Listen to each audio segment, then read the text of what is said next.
Prepárate para un viaje revelador en el que exploraremos un artefacto medieval que ha desatado una tormenta de controversia entre los cristianos devotos. Esta reliquia sagrada ha sido objeto de intensas investigaciones científicas y lo que los expertos han descubierto es más impactante de lo que podrías imaginar.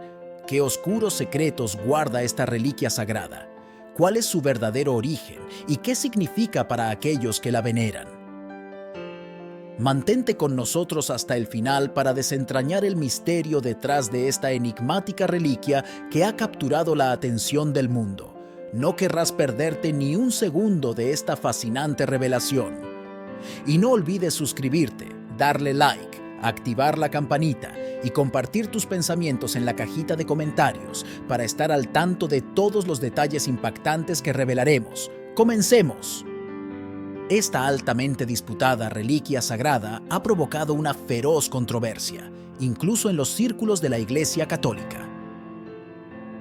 Las pruebas de datación por carbono señalaron un posible origen entre 800 y 1000 años después de la era de Cristo, suscitando dudas sobre su autenticidad. Sin embargo, nueva información ha salido a la luz, arrojando luz sobre su legitimidad. De manera intrigante, un miembro del equipo original de examinadores ha declarado públicamente que el procedimiento de prueba fue defectuoso, cuestionando la confiabilidad de los resultados.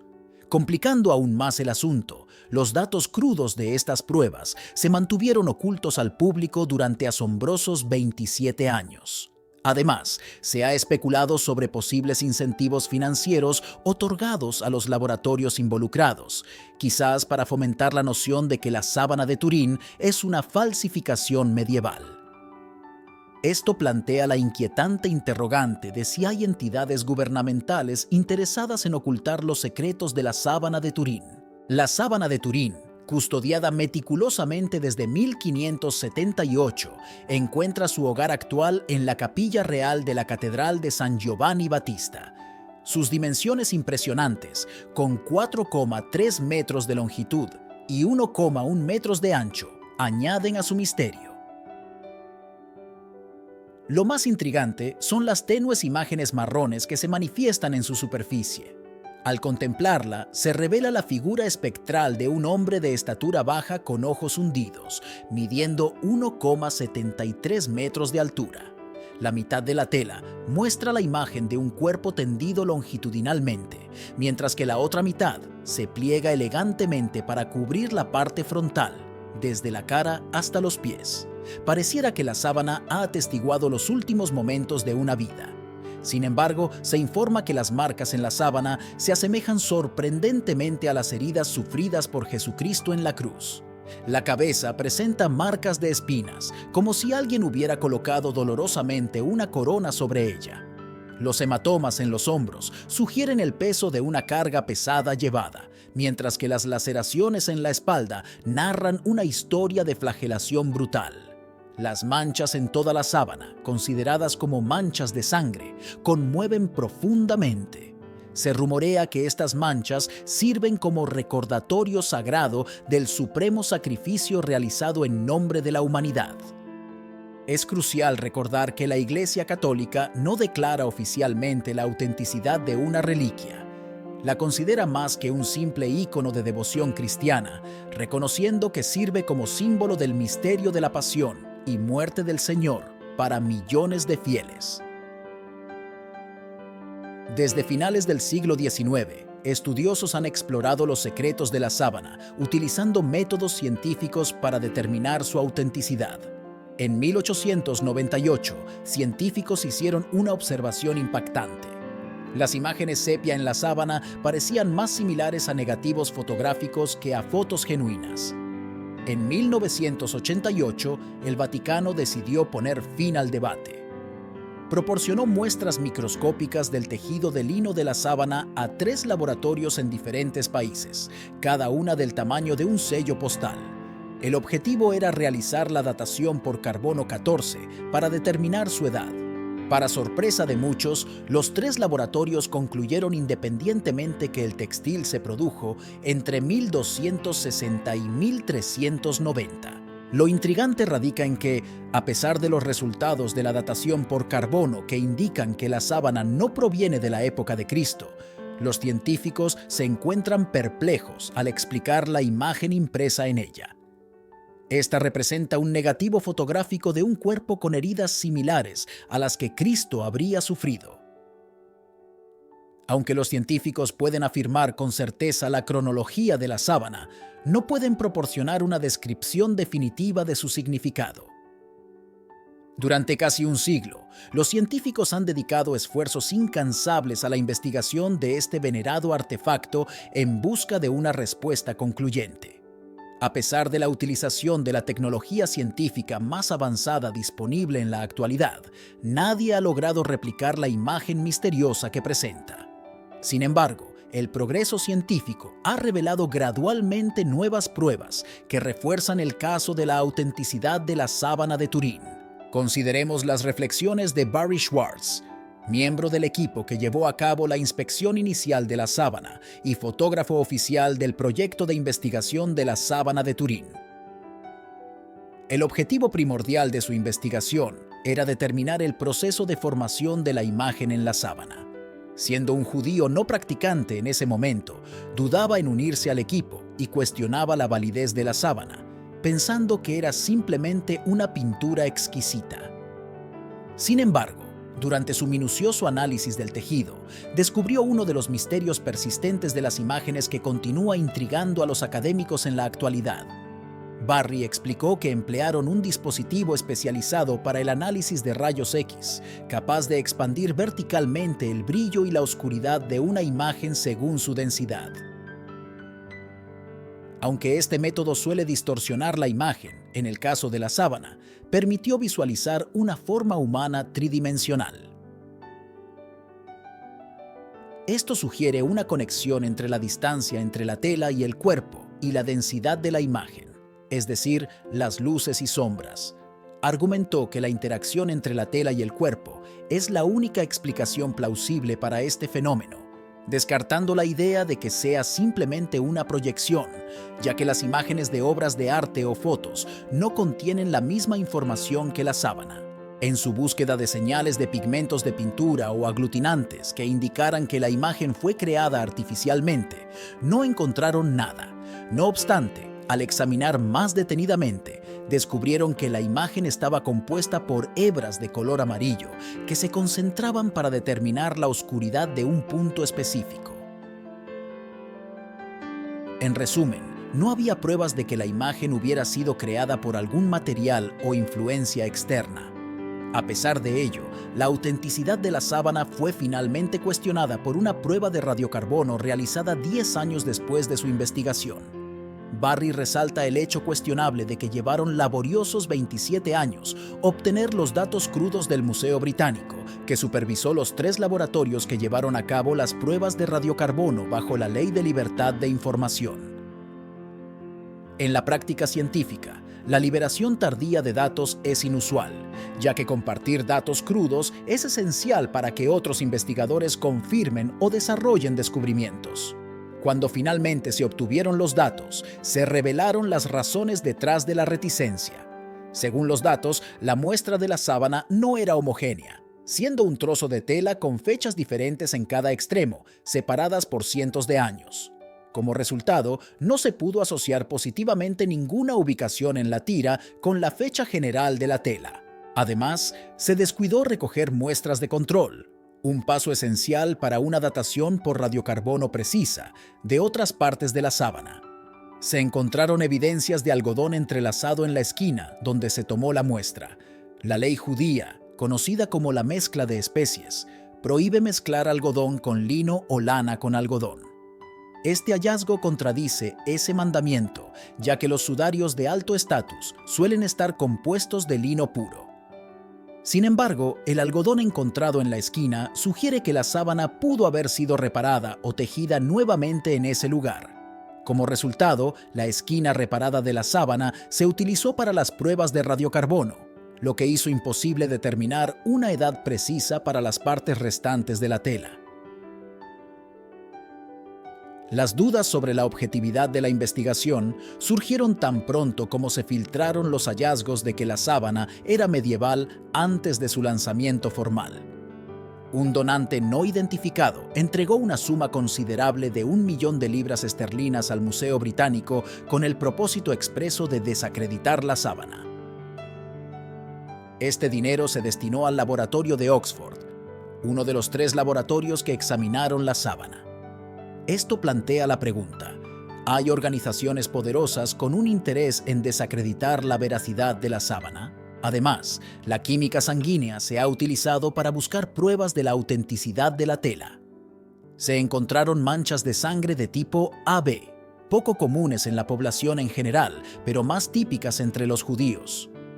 La sangre tenía un tono rojo brillante notable que desafiaba la edad, sugiriendo el inefable dolor que las personas envueltas en la sábana tuvieron que sufrir.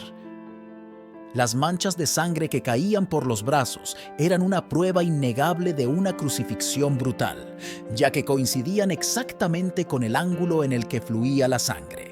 Sorprendentemente, las manchas de sangre aparecieron antes de la imagen en la sábana, lo que significa que el cambio notable ocurrió exactamente 72 horas después de que la sangre entró en contacto con la tela durante el proceso especial de formación de la imagen.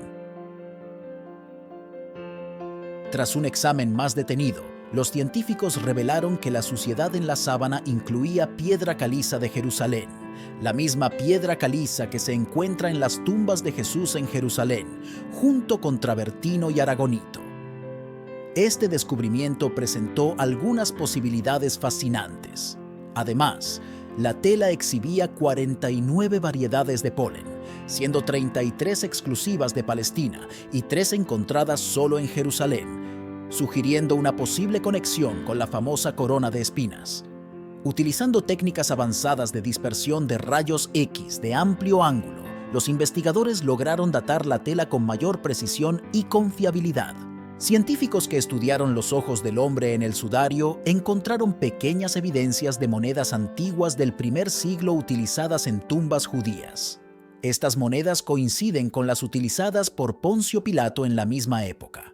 Además, las dimensiones del sudario, 4 por 8 cubitos, son sorprendentemente similares a una antigua unidad de medida. La banda lateral de 3 pulgadas cosida con un punto especial, exclusivo de Palestina en el primer siglo, crea un fuerte vínculo con el pasado. A lo largo de las eras, las representaciones creativas de la crucifixión generalmente mostraban clavos atravesando las manos. Sin embargo, descubrimientos arqueológicos sugieren que los clavos fueron verdaderamente impulsados en las muñecas, lo cual es consistente con la imagen en la sábana. Las heridas en la cabeza también se asemejan precisamente a espinas, lo cual es sorprendentemente consistente con la historia bíblica de la corona de espinas. Los hematomas en los hombros indican momentos en los que la persona tropezó y cayó mientras llevaba un objeto grande y torpe, posiblemente sobre un suelo manchado de sangre. Las lesiones en la nariz, que podrían ser resultado de una caída o una paliza, otorgan más credibilidad a la historia de la sábana. No se debe pasar por alto que la herida lateral se asemeja a una herida ovalada de 2 pulgadas de ancho, similar a una lanza romana.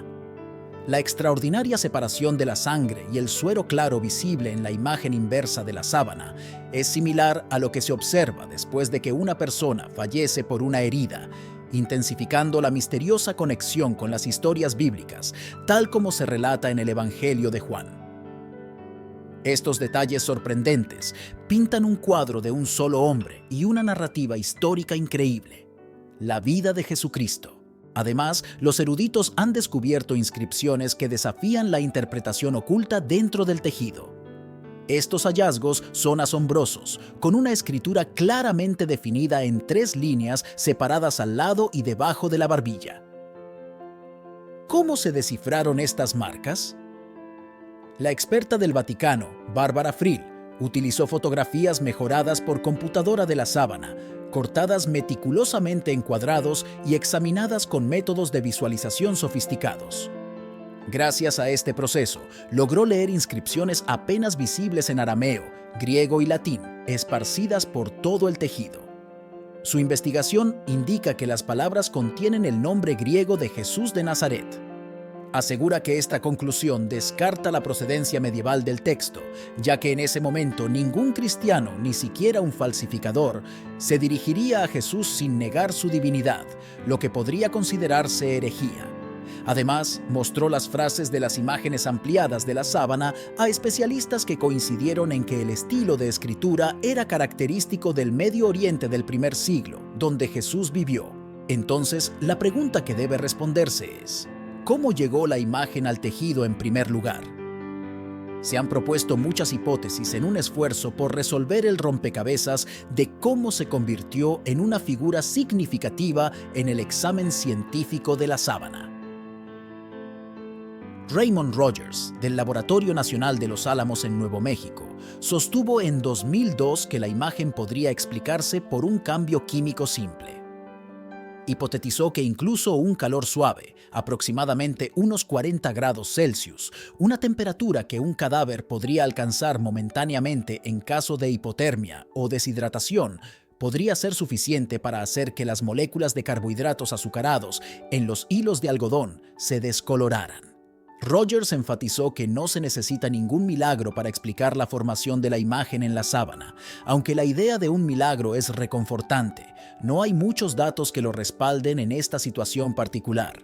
Después de todo, verlo en sudarios de entierro no es una ocurrencia típica. Según otra idea, la decoloración de las fibras ocurrió como resultado de una interacción química con algo que el cuerpo liberó.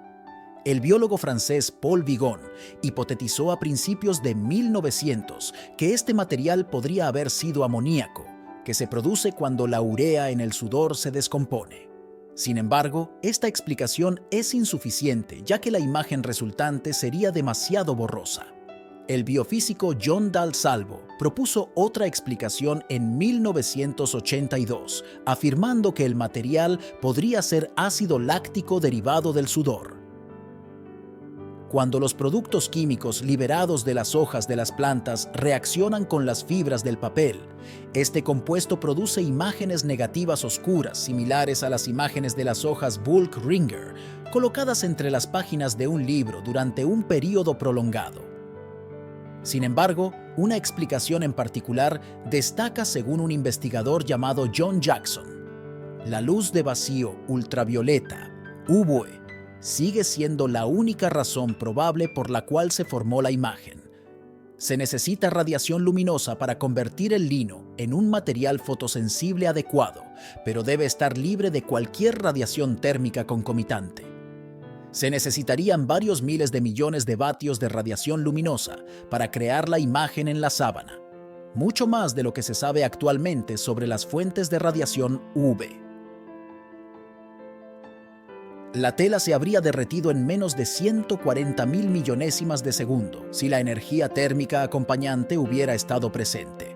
Se requeriría una cantidad de energía mayor que la energía eléctrica total producida por nuestro planeta combinada para tal procedimiento. Queda claro que tal evento solo podría explicarse como un milagro del Dios Todopoderoso. Mientras millones de cristianos devotos ven la sábana de Turín como una representación incomparable del inmenso sufrimiento de Jesús para redimir a la humanidad, otros pueden rechazarla como un engaño. Se convierte en algo más que una tela y se convierte en un símbolo perdurable de fe que eleva los espíritus y las emociones de las personas en todo el mundo. ¿Y sabes qué? Jesús traerá otra sagrada reliquia perdida cuando regrese a la tierra. La reliquia misma se considera como la presencia de Dios. Adivinaste bien, es el Arca de la Alianza. Nuestro Señor Jesucristo dijo que cuando regrese, traerá el Arca de la Alianza consigo para mostrarnos el camino hacia el camino correcto, la única forma en que puede salvar a la gente.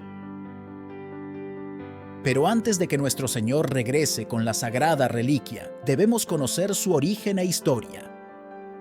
El Arca de la Alianza, la Biblia dice que después de la derrota de Israel en la batalla de Ebenezer, los ancianos de Israel tomaron la decisión de llevar el arca al campo de batalla para ayudarles a luchar contra los filisteos.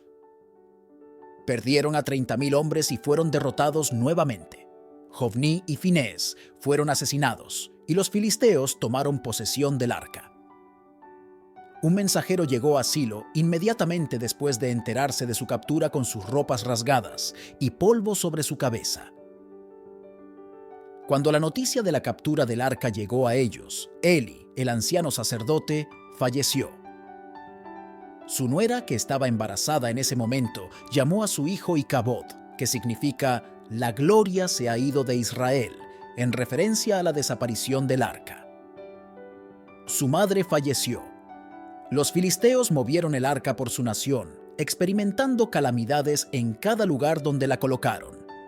Estuvo en el templo de Dagón en Asdod y, después de ser devuelto a su lugar correcto, se encontró a Dagón postrado y roto a la mañana siguiente. Al día siguiente, se encontró que los habitantes de Asdod tenían tumores y una plaga de roedores se extendió por la región. Creo que esto podría haber sido la peste bubónica. Los habitantes de Gad y Ecrón, donde el arca fue llevada progresivamente, también fueron golpeados con enfermedades malignas después de estar entre ellos durante 7 meses. Los filisteos, siguiendo la recomendación de sus adivinos, devolvieron el arca a los israelitas, junto con un regalo compuesto por representaciones doradas de las tumefacciones y ratones que los habían afectado. Los habitantes de Bet Shemesh ofrecieron sacrificios quemados, y el arca fue erigida en el campo de Josué. Los hombres de Bet Shemesh miraron curiosamente el arca, y el Señor los castigó, derribando a 70 de ellos.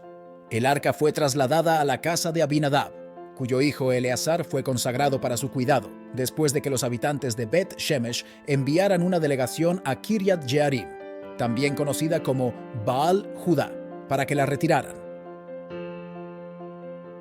Durante 20 años, Kiryat Jearim fue el lugar del arca. El arca estaba presente en el ejército cuando Saúl se enfrentó a los filisteos, pero el rey estaba demasiado ansioso por estudiarla antes de ir a la guerra, según Primera de Crónicas 13:3. A lo largo del reinado de Saúl, la gente no solía consultar el arca. El significado del arca de la alianza es que el Espíritu Santo no ingresaba en los corazones de los creyentes antes de la crucifixión de Jesús. Ahora, los cristianos pueden llamar a Dios en cualquier momento y estar constantemente en su presencia, un privilegio del cual los israelitas no gozaban. La presencia de Dios estaba simbolizada por el arca de la alianza, como lo indica la Escritura en múltiples instancias. Para entrar en la tierra prometida, los israelitas tuvieron que cruzar el río Jordán en Josué 3. Los sacerdotes que llevaban el arca de la alianza debían ser seguidos. Josué ordenó al pueblo: «Consagraos, porque mañana el Señor hará maravillas entre vosotros», según el versículo 5 de la Biblia. «Hoy comenzaré a engrandecerte ante los ojos de todo Israel, para que sepan que estoy contigo como estuve con Moisés», declara el Señor. Al día siguiente, Josué 3:7, los ríos fueron controlados para que los israelitas pudieran cruzar el río cuando los sacerdotes bajaran el arca. El cofre fue sacado y el río volvió a llenarse de agua. Una vez que todos habían cruzado, los israelitas pudieron atravesar el río Jordán de manera segura gracias al arca, que simbolizaba la presencia de Dios. El arca desempeñó un papel crucial una vez más en Josué 6. Mientras los israelitas avanzaban en su viaje, la gente estaba presionada contra la muralla de Jericó, donde nadie entraba y nadie salía.